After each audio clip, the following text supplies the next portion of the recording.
জানেন যে ঈশ্বর তাদেরকে দেখছেন, তাই যে যে শুভকর্ম ওনারা করেছেন তার ফল তারা অবশ্যই পাবেন। এবার আপনি ভয় পেয়ে ঈশ্বরকে বিশ্বাস করবেন নাকি বিশ্বাসের দ্বারা ঈশ্বরকে বিশ্বাস করবেন, সেই সিদ্ধান্ত আপনারই। কিন্তু হ্যাঁ, যদি আপনার মনে ঈশ্বরের জন্য কোনো স্থান থাকে, যদি আপনার কোনো ইষ্ট থাকেন, যদি আপনি কাউকে ঈশ্বর মনে করেন যার প্রত্যেক আদেশ আপনি পালন করে থাকেন, তাহলে বলি ঈশ্বর কখনো আপনাকে অনুচিত পথে চালিত করবেন না। সময় যা সবকিছুকে সমান করে দিতে পারে, যা সব থেকে বেশি শক্তিশালী, সব থেকে বড় সম্পত্তি, সব থেকে বড় শিক্ষক এবং সব থেকে বড় সুযোগ। এই সময় যখন ভালো যায় তখন তা আপনাকে আমিত্বে মত্ত করে তোলে, অহংকারে নিমজ্জিত করে দেয়। আর যখন খারাপ হয় তখন দুঃখের সাগরে নিজের প্রতি ঘৃণাবোধে নিমজ্জিত করে। তাই এই সময়ে যা এত শক্তিশালী এক সম্পত্তি, এত মহান একটি ধন, তাকে এমনি এমনি নষ্ট হতে দেবেন না। এই সময়ের সাথে কি করবেন, কিভাবে করবেন তা ভাবতে গিয়ে এবং করতে গিয়ে সময় নষ্ট করবেন না। যদি আপনি এই সময় নষ্ট করেন তাহলে সময়ও নিশ্চিত করবে যে আপনার সাথে কি করা উচিত। তাই সময়ের সদ্ব্যবহার করুন আর আমার সাথে ভালোবেসে বলুন, রাধা রাধা। আপনি এটা শুনে থাকবেন যে ছোট্ট একটা বালক, সে ঈশ্বরের প্রতিরূপ হয়। কিন্তু এমন কেন বলা হয় তা কি আপনি কখনো ভেবে দেখেছেন? আমি আপনাকে বলছি, কোনো একটা ছোট্ট বালককে দেখুন, সে কি করে? সকলকে সমান চোখে দেখে। ওর মনে না কোনো ছলনা রয়েছে, না কোনো কপটতা, না অহংকার রয়েছে, আর না কোনো বিষয় নিয়ে কোনো চিন্তা। সকলকে সে সমান চোখে দেখে আর নিজের মধ্যেই প্রসন্ন থাকে, সকল বিকার থেকে মুক্ত। এগুলোই তো সেই গুণ সেই বালকের মধ্যে, যা হলো ঈশ্বর স্বরূপ। এবার ভেবে দেখুন, যদি প্রত্যেকটা মানুষ এই ছোট বালকের মতো সেই সব গুণ নিজের মধ্যে জাগ্রত করে তোলে, তাহলে কি হবে? তারাও ঈশ্বর তুল্য হয়ে উঠবে। তাই আপনিও এটাই করুন, নিজের মনকে বিকার মুক্ত করুন সেই ছোট্ট বালকের মতো। মনের মধ্যে না কোনো চিন্তা রাখবেন, না মোহ, না ক্রোধ, না কোনো রকমের ছলনা বা কপটতা। সবাইকে সমান চোখে দেখুন আর নিজের মনেই প্রসন্ন থাকতে শিখুন। এই মন প্রেমময় হয়ে বলবে, রাধা রাধা। জীবনে সাফল্য লাভ করতে হলে মানুষকে উচিত পথে চলতে হবে, কিন্তু তার থেকেও বেশি গুরুত্বপূর্ণ হলো এটা বোঝা যে সেই পথে চলতে চলতে কখন আমাদের দাঁড়াতে হবে আর কখন আমাদের চলতে হবে। এই শিক্ষা অত্যন্ত গুরুত্বপূর্ণ। এবার দেখুন, ছোট্ট একটা কথা রয়েছে, ওকে আটকিও না, যেতে দাও। এই বাক্যের অর্থ কি? অর্থ যে কাউকে আটকিও না, যে এগোতে চাইছে তাকে এগোতে দাও, তার পথে বাধা সৃষ্টি করো না। এবার এই ছোট কথাতে এক অনুচিত স্থানে আমি দাঁড়িয়ে পড়ি। আটকাও, যেতে দিও না। এবার এর অর্থ কি হলো? যে এই ব্যক্তিকে আটকাও, তাকে জীবনে এগোতে দিও না, এর পথে বাধা সৃষ্টি করো। এবার এই ছোট কথাতে অনুচিত স্থানে যদি আমি আটকে যাই, তবে ভাবো কত পার্থক্য হলো। এই শিক্ষা কতটা গুরুত্বপূর্ণ সেটা শিখুন, আর এই শিক্ষা আমাদের জীবনে কতটা গুরুত্বপূর্ণ হতে পারে সেইটা বুঝুন। বুঝে যান, শিখে যান জীবনে কখন সামনে এগোতে হবে আর কখন থামতে হবে। মন প্রসন্ন হয়ে বলবে, রাধা রাধা। কাম তৃতীয় পুরুষার্থ। এবার অধিকাংশ মানুষই কাম বলতে বিলাসিতা, বাসনা, লালসা মনে করে ফেলে। আসলে এমন কিছুই নয়। কামের বাস্তবিক অর্থ কি? কামের বাস্তবিক অর্থ হল কামনা। প্রতিটা ব্যক্তি, প্রতিটা মানুষ, প্রতিটা জীব এই সংসারে কোনো না কোনো বিশেষ কারণে আসে। সেই কারণকে পূর্ণ করার জন্য কর্ম করাকে কাম বলে। এখন সেটা সবার জন্য ভিন্ন হতে পারে। কারোর কাছে সেটা জ্ঞান অর্জন করা হতে পারে, আবার কারোর কাছে নির্মাণ করা হতে পারে। কারোর জন্য পরিবারকে সঞ্চালন করা হতে পারে, আবার কারোর জন্য এই সংসার থেকে পাপ দূর করা হতে পারে। কিন্তু সব থেকে গুরুত্বপূর্ণ হলো যে মানুষ যেন নিজের কর্ম ঠিক করে করে, সম্পূর্ণ যত্ন নিয়ে করে। তৃতীয় পুরুষার্থ মানে এই কাম। এটার অনুচিত অর্থ নিজেকে বোঝানো মানেই সমগ্র জীবনকে অর্থহীন করে দেওয়া। তাই প্রেম দ্বারা আপনার এই সংসারে আসার কারণটাকে অনুসন্ধান করুন, আর এই প্রেমের সাথেই বলুন, রাধা রাধা। এই সংসারে যখনই দুজন মানুষ একত্রিত হয়ে কোনো সমস্যার বিষয়ে আলোচনা করেন, তখন হয় সবার শেষে কোনো না কোনো সমাধান বের করেন বা কোনো না কোনো বিবাদ করেন। এই বিবাদ হলো মনুষ্য জীবনের সব থেকে বড় ঝামেলা, সব থেকে বড় সমস্যা। ভেবে দেখুন এই বিবাদ কেন হয়? তখনই হয় যখন বার্তালাপ ঠিকমতো হয় না। আর বার্তালাপ ঠিকমতো কেন হয় না? কারণ বেশিরভাগ সময় মানুষ একটাই ভুল করে বসে। সামনের মানুষের কথা শোনেন, কিন্তু তার উত্তর দেওয়ার জন্য, তার কথার মর্ম বোঝার জন্য নয়। কিন্তু যেদিন থেকে, যে মুহূর্ত থেকে আপনি এটা শিখতে শুরু করে দেবেন যে আমি অপরের কথা শুনব, কিন্তু সেটা বোঝার জন্য, তাকে উল্টে জবাব দেবার জন্য নয়, সেদিন থেকেই বিবাদের সমাপ্তি ঘটবে আর বার্তালাপ স্পষ্ট হয়ে যাবে। দেখুন, হয় সামনের মানুষের কথা বুঝতে শিখুন, বা নিজের বক্তব্য ভালোভাবে সামনের মানুষটাকে বুঝিয়ে বলুন। বার্তালাপ নাকি বিবাদ, আপনি কোনটা চান? সিদ্ধান্ত আপনার। আসুন আর আমার সাথে ভালোবেসে বলুন, রাধা রাধা। লোভ আপনার অন্তরের আরো একটা শত্রু। দেখতে গেলে এটা একটা শব্দ, একটা সংস্কৃত শব্দ। লোভ ধাতু থেকে উৎপন্ন হয়েছে। এর অর্থ কিছু লাভ করা।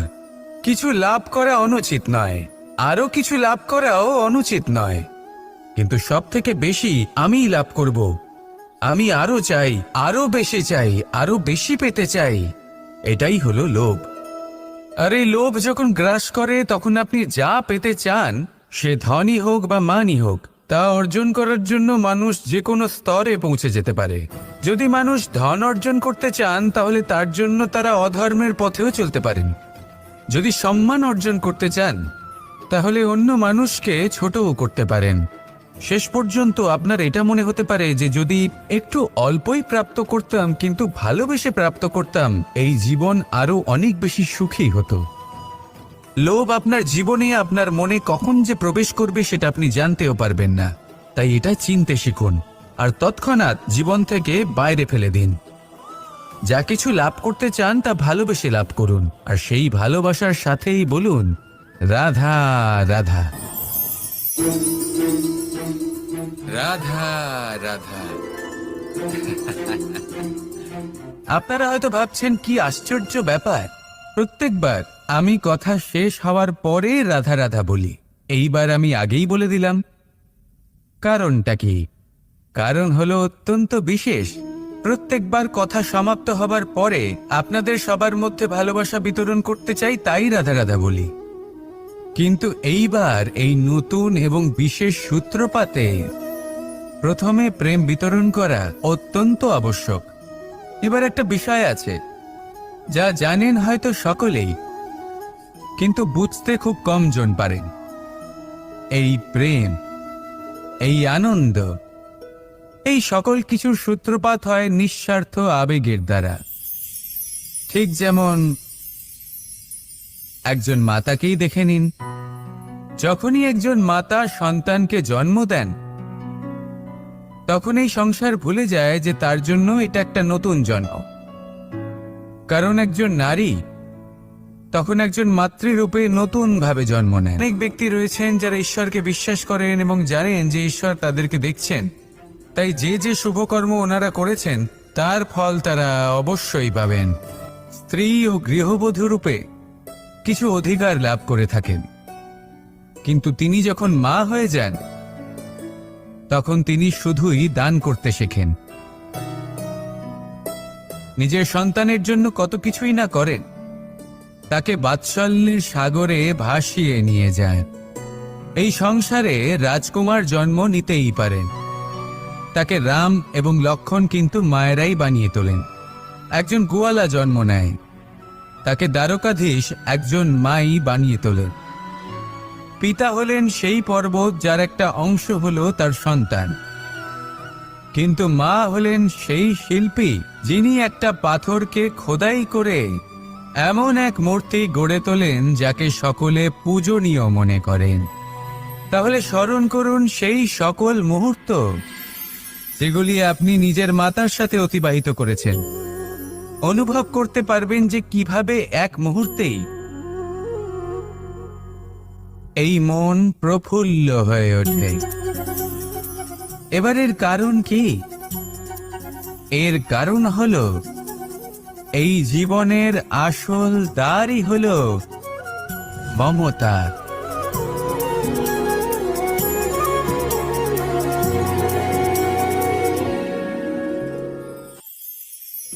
আমি রাধাকে ভালোবাসি, আর এই কথাটা সমগ্র সংসার জানে। আর সময় অন্তরে লীলার দ্বারা, বিভিন্ন ঘটনা দ্বারা, কর্মের দ্বারা আমি নিজের এই ভালোবাসা রাধার সামনে প্রকাশ করি। এবার আপনি বলবেন এসবের কি প্রয়োজন?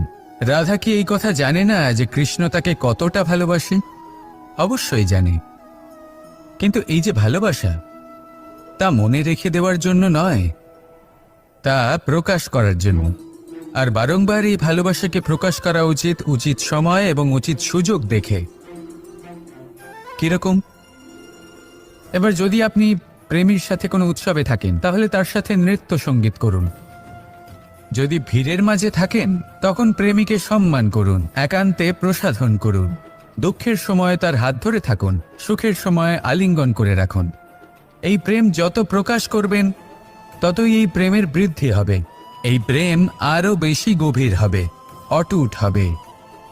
তাই এই প্রেমকে মনে নয়, আপনার জীবনে স্থান দিন। মন খুলে প্রকাশ করুন আর আমার সাথে ভালোবেসে বলুন, রাধা রাধা রাধা রাধা। আজ আমরা দুই ধরনের ব্যক্তির বিষয়ে কথা বলবো। প্রথমজন হলেন যে প্রয়োজনের থেকে অনেক বেশি পরিমাণ ধন উপার্জন। ভেবে দেখার বিষয় হলো এটা যে এই সংসারে অসংখ্য প্রাণী আছে। একজন গাইকে একজন মায়ের মর্যাদা কেন দেওয়া হয়? তাহলে এর অনেকগুলো কারণ আছে। এই গাই অর্থাৎ গোমাতা, এনারা হলেন অত্যন্ত শান্ত, শান্তিপ্রিয়, কখনো কারোর কোনো ক্ষতি করতেই পারেন না। গোমাতা যে দুধ নিজের বাছুরকে পান করান, সেই দুধই আমাদেরও দেন। সেই দুধ পান করে আমরা শক্তি লাভ করি। এই দুধ থেকে আমরা মাখন, ঘি, পায়েস, এইসব সুস্বাদু খাবার লাভ করি। গোমাতার গোবর আমাদের জ্বালানি হিসেবে সাহায্য করে, যার ফলে খুব কম সংখ্যক কাঠ ব্যবহার করা যায় এবং বেশিরভাগ জঙ্গল সুরক্ষিত থাকে। গোমাতার গোমূত্র, সেটাও আমাদের কাছে লাভজনক। এর দ্বারা আমরা অনেক রোগ থেকে মুক্তি লাভ করতে পারি। গোমাতা যখন একটি বাছুরকে জন্ম দেন, তখন সেই বড় হয়ে আমাদের ক্ষেত কর্ষণ করে। সেই জন্য গাইকেও জীবনে মায়ের মর্যাদা দেবেন। বলবে রাধা রাধা। কখনো কোনো প্রজাপতিকে উড়তে দেখেছেন? কি সুন্দর উড়ে বেড়ায় সে, এক ফুল থেকে অন্য ফুলে, এক পাতা থেকে অন্য পাতার উপর। কিন্তু সে কিভাবে উড়তে শেখে কখনো ভেবেছেন? জন্ম থেকেই কিন্তু প্রজাপতির ডানা থাকে না। ও কিন্তু ছোট্ট একটা ডিমের আকারে জন্ম লাভ করে। তারপর সেই ডিমটি ভেঙে একটি কীট বাইরে আসে। আস্তে আস্তে সে বড় হয়, ওর শক্তি বৃদ্ধি পায়। তারপর সে সেই কীট দশা ত্যাগ করে নিজের ডানাগুলি মেলে। এই প্রক্রিয়া তার কাছে সরল নয়, অত্যন্ত যন্ত্রণাদায়ক প্রক্রিয়া, কিন্তু সে সেই যন্ত্রণা মেনে নেয়। আর তারপর আস্তে আস্তে সে উড়তে শেখে। শুধুমাত্র আকাশে উড়ে বেড়ায় তা নয়, আমাদের মনের মাঝে উড়ে বেড়ায়। এবার এই ডিম থেকে প্রজাপতি হয়ে ওঠার যে যাত্রা, এটা যতটা কঠিন, ততটাই কঠিন হয় এই সংসারে শ্রেষ্ঠ কর্ম করা, ততটাই কঠিন হয় এই সংসারে মহান হয়ে ওঠা। সেই জন্য প্রয়োজনীয় প্রচেষ্টা এবং সময়। নিরন্তর প্রচেষ্টা করতে থাকুন, পর্যাপ্ত সময় নিন এবং আপনি নিজেকে এই আকাশে উড়ন্ত অবস্থায় পাবেন। আসুন আমার সাথে ভালোবেসে বলুন, রাধা রাধা। বিগত দিনের কিছু কথা মনে পড়ে গেল। এক অদ্ভুত ঘটনা যা অমূল্য শিক্ষা দিয়ে যেতে পারে। বিষয় হলো যক্ষের সাথে যুধিষ্ঠিরের কথোপকথন। একবার যক্ষ যুধিষ্ঠিরকে জিজ্ঞেস করলেন, ওনাকে বললেন যে আমার কিছু প্রশ্নের উত্তর যদি আপনি দিতে পারেন তাহলে আমি আপনার বাকি ভ্রাতাগণকে আবার জীবিত করে তুলব। সেগুলোর মধ্যে খুব গুরুত্বপূর্ণ আর কঠিন একটা প্রশ্ন ছিল, এই সংসারের সব থেকে শ্রেষ্ঠ আশ্চর্য কোনটি? এই প্রশ্ন আমি আপনাকে জিজ্ঞেস করছি। এবার কেউ বলবেন স্বর্ণ দ্বারা নির্মিত লঙ্কা, এটি হলো সংসারের সব থেকে বড় আশ্চর্য। কেউ বলবেন বরফে ঢাকা সেই পর্বত যা আকাশ স্পর্শ করে। কেউ বলবেন সেই সমুদ্র যার গভীরতা মাপা অসম্ভব ব্যাপার। কেউ বলবেন সেই বায়ু যা আমরা দেখতে পাই না কিন্তু তা আমাদের জীবন দান করে। সংসারের সব থেকে বড় আশ্চর্য কি, সেই প্রশ্নের উত্তর যুধিষ্ঠির দিয়েছিলেন, আর তা ছিল শ্রেষ্ঠ উত্তর এবং উচিত। উনি বলেছিলেন যে সংসারে প্রতিদিন কোনো ব্যক্তি জন্ম লাভ করেন আর কোনো ব্যক্তি মৃত্যুও লাভ করেন। এবার এই কথাটা সবাই জানেন, সবাই বোঝেন যে যখন জন্মেছি তখন কোনো একদিন আমিও অবশ্যই মৃত্যু লাভ করব। এবার যখন এই কথা প্রত্যেকটা মানুষ জানেন, তখন কেন প্রত্যেক মানুষ এই চিন্তায় থাকেন, এই নিয়ে কষ্ট পান, এই নিয়ে ব্যাকুল হয়ে থাকেন যে উনি একদিন মৃত্যু লাভ করবেন, তার থেকে দূরে পালাতে চেষ্টা করেন? বলেন যে আমি মৃত্যু লাভ করতে চাই না। কেন? যেখানে কোনো না কোনো দিন এটা অবশ্যই হবে। এ হলো ব্রহ্ম সত্য। এই যে ব্যাকুলতা, এই ভয়, এই যন্ত্রণা, এই চিন্তা তার মনকে বাঁচতেই দেয় না, এই জীবন অনুভবই করতে দেয় না। সেই জন্য যতক্ষণ জীবনযাপন করছেন প্রত্যেক মুহূর্ত যেন শ্রেষ্ঠ হয়, আনন্দময় হয়, প্রেমের দ্বারা পরিপূর্ণ হয়, সেই চেষ্টা করুন। চেষ্টা করুন যাতে আপনি যে কাজ করছেন তার দ্বারা যেন অন্যের মঙ্গল হয়। এই প্রচেষ্টাই আপনার জীবনকে প্রসন্নতা আর প্রেম দ্বারা ভরিয়ে তুলবে। এই মন সুপ্রসন্ন হয়ে বলবে, রাধা রাধা। আজ আমরা দুই ধরনের ব্যক্তির বিষয়ে কথা বলবো। প্রথমজন হলেন যে প্রয়োজনের থেকে অনেক বেশি পরিমাণ ধন উপার্জন করে থাকেন। তার কাছে ততটা ধন থাকে যতটা তার প্রয়োজনও নেই, তারপরেও আরো ধন উপার্জন করতে চেষ্টা করতে থাকেন। সকল সম্ভব চেষ্টা করেন, সকল সম্ভব কর্ম করেন, তা সে উচিত কর্ম হোক বা অনুচিত, তাতে তাদের কিছুই যায় আসে না। তারা শুধুই এই সংসারের সকল সুখ ভোগ করতে চান, সকল স্বাচ্ছন্দ্য লাভ করতে চান। আজীবন তারা প্রচেষ্টাই করতে থাকেন। এবার এই করতে গিয়ে তারা ভারাক্রান্ত হয়ে সমস্যার সম্মুখীন হন। এনাদের সমগ্র জীবন এই চেষ্টাতেই চলে যায়, জীবন যাপন করার বদলে। অন্যদিকে আরেকজন ব্যক্তি যিনি জানেন তার প্রয়োজন কতটুকু আর শুধুমাত্র সেই পরিমাণ ধন অর্জন করেন।